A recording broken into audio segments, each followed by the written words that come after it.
Uwar gida, Aisha Humaira. To abin da ya sa na kare ku duka baki ɗaya ku iyalina ne kuma ku ne dole na kuma in zan yi wani abu dole da ku zan yi shawara.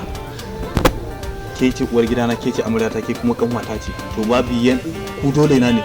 Abin da yake faruwa a garin nan a kaina ko kun sani harkar waka nake harkar fim nake kowa dai kun sani yanda dai ake yin makirce kala da makota ma ban tsallake kaidinsu ba abokanai da shauransu duk ban tsallake kaidinsu ba ina girma za a ce ga hicin dan iska kaza da kaza me da mene kun sani to harkar ta dole ne da kowa ni kowa na wani kai in ma kare ne zo ce ina son sa kuma zan ga yazo cikin lamarin sa zan shiga cikin lamarin sa zai zo cikin lamarin to wannan an sami ido an kira ni gidan mai zuwa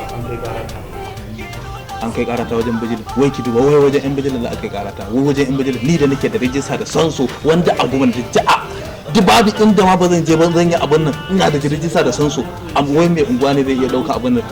to da wannan abin ya kai zan je in sai da gidan nan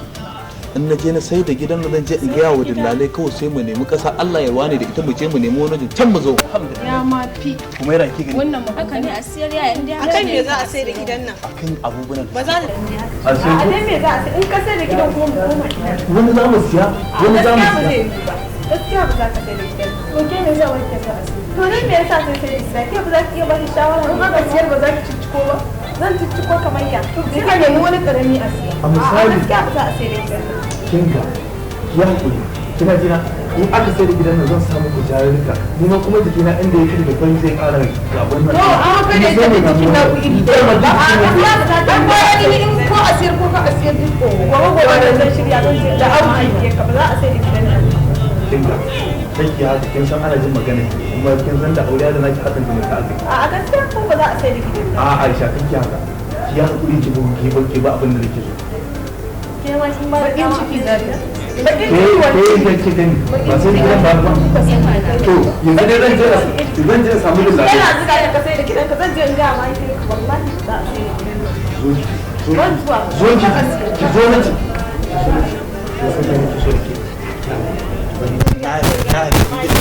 to amma dalilin me hujje ki da to akan me za ka sai da gidan nan Allah ya ba ya ba ga mata ku Allah ba mu mata Allah ya ba ki me yasa za ka bar wannan kawai saboda duk wanda fa yake ga gaskiya ba za ta yi ba gaskiya ma zan gaya kinga so zan ba ki ba abin da nake sai za ka faɗa min ba za ka sai da gidan nan ba sai na gaya ma Al-Qur'ani ina sai kafin ta gaya musu zan yi aika aika da su kaje ka bayani ko ma zai faru ba da kamar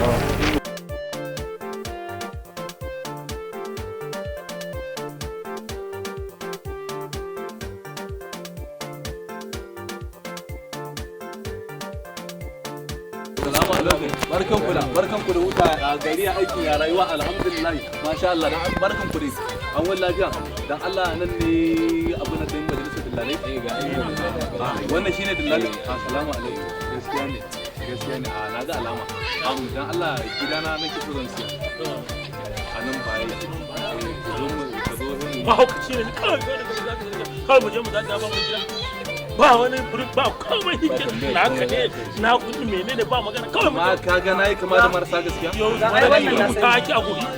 ga wannan ai na san yayi to kawai wannan ya san ka hike nan mun ga mu je mu duba mu gani da haka magana ka zo da kake mu faɗa ko mu je mu haka mu na san gaskiya da gaskiya mala sai mala kai kana ganin ka kirba wannan kana nufin gaskiya ce da kai ba kana a yanayin mulkin nan duk wanda ka gani kirba ba alquran ba gaskiya ce da kai haramci a tattare da kenan ai za ka zo sai abu ya za ka zo ka bayan ta gidan ni kake ga magana ba sai da ni kake ga ai kuma dillali ba nan ne ba dole kuma dai sun ba sai da ka bayan wallahi tur musa mu da zamu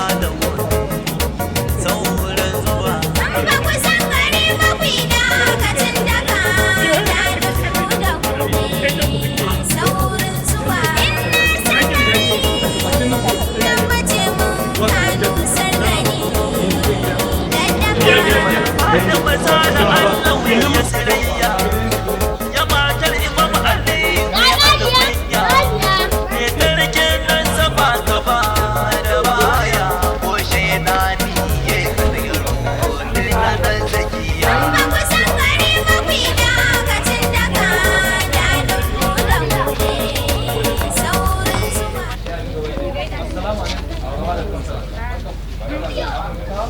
Allah Kabiru makoci na yake walwa ne wallahi gida na zan sha me zafi haka kai ka bari dai ni an samu ido a unguwan nan an kai ni kara wajen mai unguwa an kai ni kara wajen bijila ka san dai harkar sana'a ta ga yanda take to ba a so ni harka ta kowa na wani tsaya a duba a gani amma gaggawan sayarwa da wannan ai karka zo kai abin da ya shawara kan za ka bashi sai ka kwaje a gidansa yawa ai aboki na dole ba shi shawara idan ka baro dawo ne na mai wannan abun ba na rigima ba na rigima bane kai in kun gama za mu haɗu za mu magana ha shi ne magana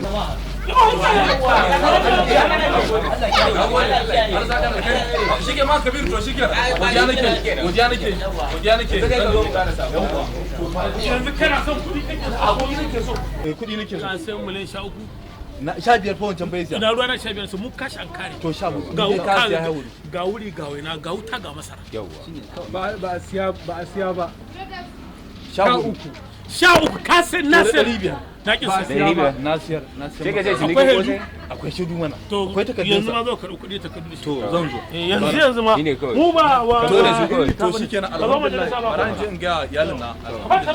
a gwandan ba ungwana tunda ni an samu ido tunda harka ta da jama'a ne kullun ne ido na akan jama'a yake a muna furci na a can na daga can ai muna furci na ga gidan mai unguwa an ce an kai ƙara da ofin bijila to zuwa zan yi abun nan su wanda ma ba su wai da rijinsa wanda ma ba abun nan su mu da muke da rijinsa a san so muke abu a gwamnatance amma wai